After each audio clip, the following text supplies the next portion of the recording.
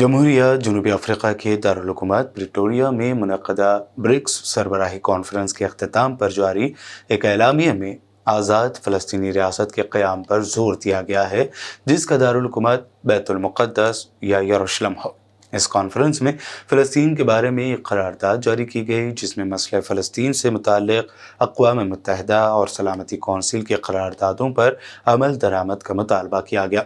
फ़लस्तीन Israel तनाज़े को दो रियासती हल के फ्रेमवर्क के अंदर हल करने के लिए मशरिक़ी यरूशलेम को फ़लस्तीन का दारुल-हुकूमत तस्लीम करने की ज़रूरत पर जोर दिया गया। मक़बूज़ा बैतुल मुक़द्दस में जुमेरात की शाम छुराक घोंपने से एक यहूदी आबादकार शदीद ज़ख्मी हो गया, जबकि काबिज़ पुलिस हमलावर की तलाश में है। इसराइली फ़ोर्स का कहना है कि तहक़ीक़ात की तमाम सिमतें मुमकिन हैं। ज़राए ने इत्तला दी है कि यरूशलेम के जनूब में वाक़े गेलो बस्ती के महल्ले में एक सिहूनी आबादकार को चाकू के वार से शदीद ज़ख्मी कर दिया गया, जबकि हमलावर उस जगह से फ़रार हो गया है। हमलावर की शनाख्त नहीं हो सकी है। अफ़गानिस्तान की तालिबान हुकूमत ने फिर एक मरतबा कहा है कि उनका मुल्क अपनी सरजमीन किसी के खिलाफ इस्तेमाल नहीं होने देंगे। अफ़गान वज़ीर ख़ारजा अमीर ख़ान मुत्तक़ी ने पाकिस्तानी नुमाइंदा ख़ुसूसी बराए अफ़गानिस्तान आसिफ दुरानी से मुलाकात के दौरान ये बात कही है। तालिबान हुकूमत में महकमा ख़ारजा के तर्जुमान काबुल में होने वाली मुलाकात में दोनों ममालिक के दरमियान इक़्तिसादी और तिजारती उमूर पर तबादला ख़याल किया गया। मुलाकात में अमीर ख़ान मुत्तक़ी ने पाकिस्तानी नुमाइंदा ख़ुसूसी से अफ़गान क़ैदियों, ताजिरों और महाजरीन के मसाइल हल करने का मुतालबा किया है। कुवैत की पब्लिक अथॉरिटी बराए अफराद क़ुव्वत PAM ने इंकशाफ किया है कि मौसम गर्मा के दौरान 1 जून से 31 अगस्त तक खुली जगहों पर सूरज की बराह रास्त गर्मी में काम पर पाबंदी पर अमल दरामद करवाने वाली मुआयना टीम ने कई काम की जगहों के मालिकान को 148 वार्निंग्स जारी की है। मुलाजमीन को शदीद गर्मी के औकात में काम करने पर मजबूर करने वाले आजिरों के खिलाफ कार्रवाई किए जाने की भी खबर है।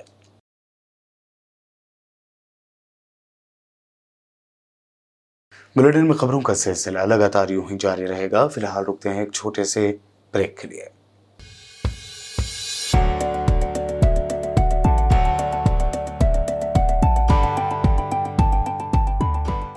वर्ल्ड न्यूज के स्पॉन्सर हैं स्वागत, अदरक, लहसुन और मसाले, 100% प्योर एंड हाइजीनिक।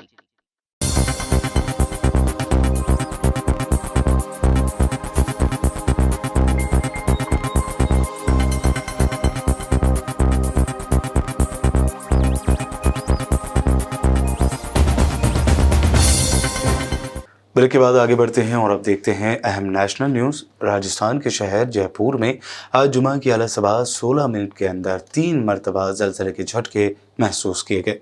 एक के बाद एक 3 ज़लज़ले के झटकों के बाद लोग खौफ व हरास में घर से बाहर निकल कर भागे। नेशनल सेंटर फॉर सिस्मोलॉजी ने बताया कि 3.4 शिद्दत का ज़लज़ला सुबह करीब 4:25 पर आया। NCS के मुताबिक ये 10 मीटर गहराई में आया था। सोशल मीडिया पर जयपुर में महसूस किए गए ज़लज़ले के झटके और इस दौरान हुई सरगर्मियों की वीडियोस काफ़ी वायरल हो रही हैं।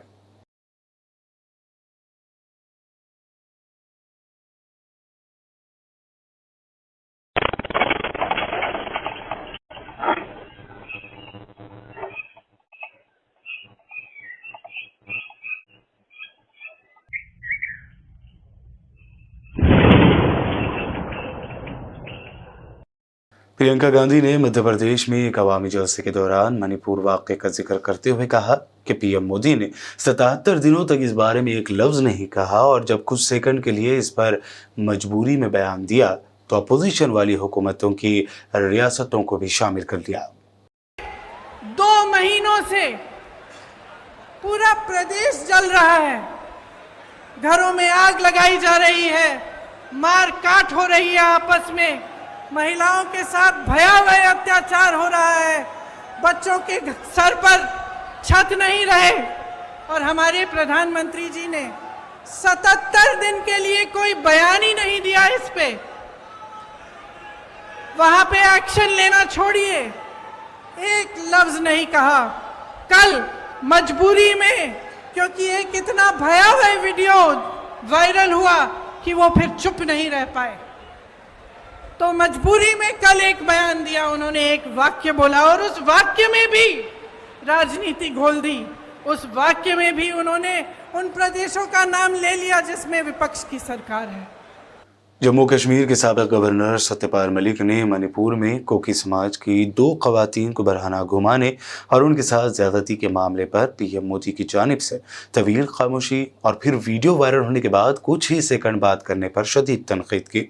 उन्होंने कहा कि मन की बात समेत दीगर मुद्दों पर घंटों तक बोलने वाले पीएम मोदी मणिपुर में हुए गैर इंसानी और मुल्क को शर्मसार करने वाले वाक़े को लेकर सिर्फ 36 सेकंड ही बोले। कुछ सेकंड का उनका ये बयान सभी को हैरान करने वाला है। मलिक ने मणिपुर तशद्दुद को लेकर ट्वीट करते हुए कहा कि हर महीने घंटों तक मन की बात करने वाले पीएम ने जलते मणिपुर पर सिर्फ 36 सेकंड बात की। ऐसा क्यों? बेटी बचाओ बेटी पढ़ाओ का नारा देने वाली हुकूमत के दौरे इक़्तिदार में सरेआम बेटियों को बरहना घुमाया जा रहा है। मणिपुर में ख़वातीन पर हो रहे जुल्म काबिल मज़म्मत है।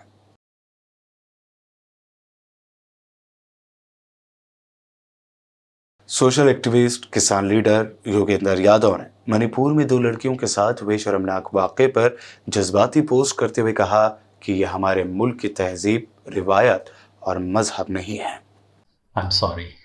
ये माफ़ीनामा मणिपुर की उन बहनों के नाम है जिनके साथ हुई अमानवीयता को देखकर पूरा देश शर्मिंदा है। मणिपुर की उन तमाम बहनों के नाम है, चाहे वो जिस भी कम्युनिटी से हों, जिनके साथ ऐसा कुछ हुआ होगा लेकिन जिसकी खबर अभी देश को नहीं लगी है। आपसे माफ़ी मांगने की मेरी कोई हैसियत नहीं है। मैं कोई एमएलए, एमपी, सीएम, पीएम कुछ नहीं हूँ, आपकी तरह एक साधारण नागरिक हूँ। लेकिन यकीन मानिए, मुझ जैसे करोड़ों नागरिक हैं इस देश में जो वो महसूस करते हैं जो मैं महसूस करता हूँ। करोड़ों औरतें हैं जो आपको गले लगा के कहना चाहती हैं, बहन मैं तेरा दर्द महसूस करती हूँ। करोड़ों आदमी भी हैं जिनका सर शर्म से झुका हुआ है, जो कहना चाहते हैं ये मेरे संस्कृति नहीं है, ये मेरा धर्म नहीं है, ऐसा तो मेरा देश नहीं है। मैं आपको मिला नहीं हूं, लेकिन मेरी भी बेटी है। मैं अपनी बेटी की तस्वीर आपके सामने रख के कहना चाहता हूं, आई एम सॉरी।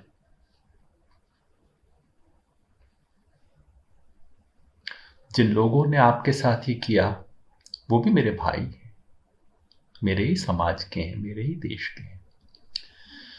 उनकी इंसानियत भले ही उस क्षण खत्म हो गई हो, लेकिन यकीन मानिए एक दिन आएगा जब वो नहीं तो उनका बेटा, उनका पोता कोई आके आपके दरवाजे पे आके कहेगा, माफी मांगेगा, उनकी इंसानियत भी जागेगी। तब तक उनकी तरफ से भी मैं कहना चाहता हूं, I am sorry. Telangana Congress के खातून लीडर रेणुका चौधरी ने मणिपुर मामले पर कहा कि भारत मां का एक पार्ट पिछले कई दिनों से जल रहा है, लेकिन पीएम खामोशी अख्तियार किए बैठे हैं। पीएम को क्या मणिपुर के लोगों की आवाज सुनाई नहीं देती? कहा गया है कि हम देश भर में अमृत महोत्सव बनाए जा रहे हैं। किस बात की महोत्सव? मणिपुर मेरी भारत माँ की एक अंग जल रही है। कितने दिनों से ये आग लगी हुई है। प्रधानमंत्री मौन व्रत और सारा कैबिनेट गूंगे और बहरे बन के बैठे हैं। मणिपुर में मेरे बहनें, मेरे बेटियां, इनकी हालात क्या है, क्या दिख रहा नहीं है? आज मणिपुर में आग लगी हुई है। क्यों सुनाई नहीं देती उन लोगों की आवाज? क्या उनकी कोई हक नहीं है संविधान का दिया हुआ? क्या वो देश के भागीदारी नहीं है? बच्चों को खाना नहीं मिल रहा, वहां रिलीफ कैंप में रिलीफ की सहूलत कुछ नहीं है। ये सब झूठे बातें फैलाए जा रहे हैं। मुझे बताइए, मैं सवाल कर रही हूँ, राज्य सरकार क्या कर रही है? क्या बेहोश पड़ी है? और केंद्र सरकार ये क्या कर रहे हैं? प्रधानमंत्री विदेशों का वाहवाही के लिए घूम रहे हैं। प्रधानमंत्री जी सुनिए, फ्रांस में भी फोन की सहूलत है, ऑनलाइन, ट्विटर, हर बात की सहूलत है। वहां से सुनाइए हमारी मन की बात, हमारी तन की बात। ये जो अश्लील काम हो रहा है मणिपुर में, क्या आपको दिखाई नहीं दे रहा? कुछ तो कहिए, एक लफ्ज बताइए, सुनाइए, क्योंकि मेरी भारत माँ की एक अंग जल रही है। मणिपुर में आग लगी हुई है, घरें नाश हो गए, चर्चेस जला दिए, सड़कों पे कोई सहूलत नहीं, बच्चे भूखे मर रहे हैं, औरतों के बेइज्जती हो रही है। इस देश के बेटियां हैं, बेटी बचाओ, आपने कहा था ना, बचाइए। राहुल गांधी पर मोदी सरनेम वाले चोर हैं का बयान देने पर हतक इज्जत का मुकदमा दर्ज किया गया था और इसमें उन्हें 2 साल की कैद की सजा भी मिली है। हाई कोर्ट के इस हुक्म के खिलाफ कांग्रेस कायद ने सुप्रीम कोर्ट में अर्जी दायर की थी, जिस पर आज सुप्रीम कोर्ट ने गुजरात हाई कोर्ट और दीगर को नोटिस जारी किया है। अब इस मामले की अगली समाअत 4 अगस्त को होगी। राहुल गांधी की जानिब से अभिषेक मनु सिंघवी ने 18 जुलाई को मामले का जिक्र किया था और दरख्वास्त पर फौरी समाअत की अपील की थी, जिसके बाद चीफ जस्टिस DY चंद्रचूड़ की क़यादत वाली बेंच दरख्वास्त पर समाअत के लिए मुत्तफिक हो गई थी। वर्ल्ड न्यूज के आखिर में हेडलाइंस पर डालते हैं एक और नजर। स्वीडन की हर धर्मी बरकरार, इजाजत दिए जाने के बाद मलून शख्स ने फिर की कुरान की बेहुरमती। इराक ने अपने मुल्क से स्वीडिश सफीर को निकल जाने का दिया हुक्म। स्वीडन से अपना सिफारती अमला भी वापस बुला लिया।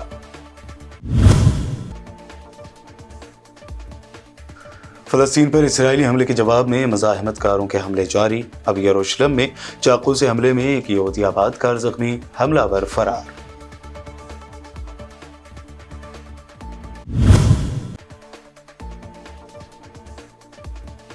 अफगानिस्तान की तालिबान हुकूमत ने फिर दुनिया को दिलाया यकीन, कहा हमारी सरजमीन किसी भी मुल्क के खिलाफ इस्तेमाल नहीं होने देंगे।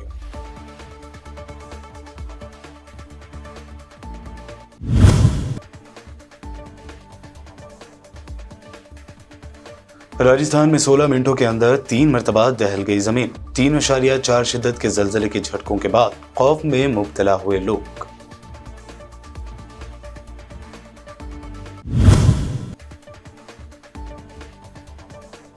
घंटों मन की बात करने वाले पीएम जलते मणिपुर पर सिर्फ 36 सेकंड बोले। साबिक गवर्नर सत्यपाल मलिक ने वजीर आजम मोदी पर की जमकर तनकीद।